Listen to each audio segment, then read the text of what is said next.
Samuel, 1 Samuel 3, verset 1 à 3. Samuel, c'est dans l'Ancien Testament, avant le livre de Roi. L'Ancien Testament, avant le livre de Roi. Ok. Donc, le jeune Samuel était au service de l'Éternel devant Élie. Amen. Amen. La parole de l'Éternel était rare en ce moment-là. Les visions n'étaient pas fréquentes. En ce même temps, Élie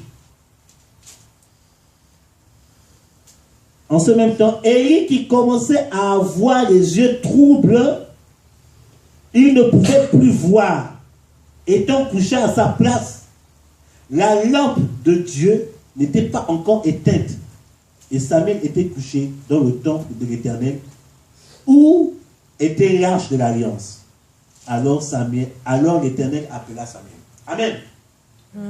Nous sommes dans le texte lié continuellement à la parole de Dieu. Certainement, vous êtes en train de dire, mais il prend ça, on va arriver où? Qu'est-ce qu'il va nous raconter aujourd'hui encore? Ce passage nous dit que non, au temps de Samuel, la parole de Dieu était rare. Alléluia. Et Élie, qui était le sacrificateur, je ne sais pas si j'ai parlé de ça ici, que le rôle du sacrificateur, c'était d'enseigner le peuple la parole. Amen. Amen. Élie était sacrificateur, mais Élie était aussi prophète.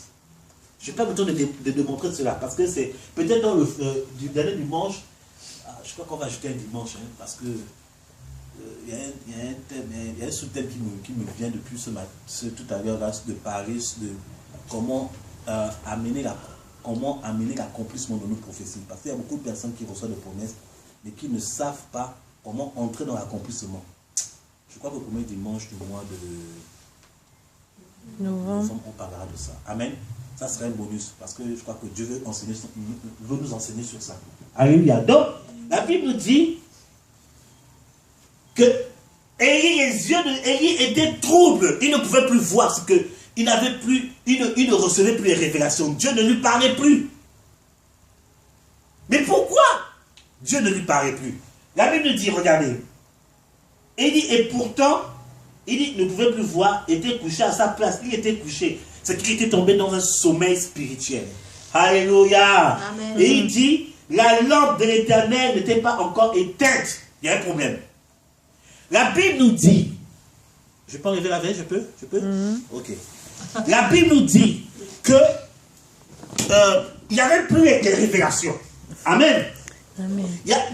Dieu ne se révélait plus. Et Élie, qui était le souverain sacrificateur, qui devait donner le ainsi dit l'Éternel, ses yeux étaient troubles. Il n'entendait plus Dieu lui parler. Il ne recevait plus les visions de Dieu. Parce qu'il était couché à sa place. Il est tombé dans un sommeil spirituel. Et la Bible ajoute, pourtant, la lampe de l'Éternel n'était pas éteinte.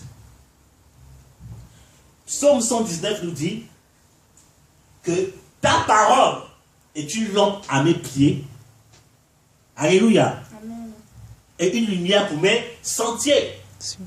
Donc, quand on dit que la lampe de l'Éternel n'était pas éteinte, cela veut dire que non, la parole de Dieu était toujours là. Mais Élie était rentré dans une paresse spirituelle pour aller lire la parole de Dieu, pour entendre Dieu.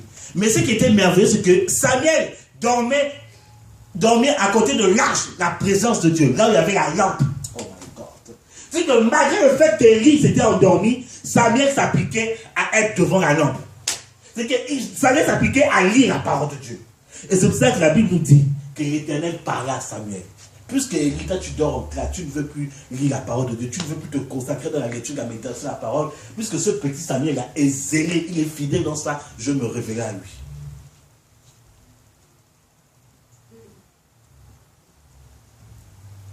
Amen.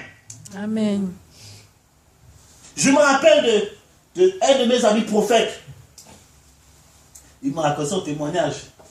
J'ai dit, il dit, quand Dieu a comme ça l'utilisé dans le ministère prophétique, il dit, c'était extraordinaire. Il dit, voici, à tel jour, il donne le jour, il donne l'heure, il donne l'endroit, à cette période précise. Voici ce que tu as vécu. C'était extraordinaire. Et les accomplissements du prophète, c'était incroyable. Il dit, waouh! À un moment donné, il a dit, Seigneur, waouh! Mais si tu me parles comme ça, comme les prophètes de l'ancien temps, que me sers-tu de lire la Bible? Il ne lisait plus la Bible.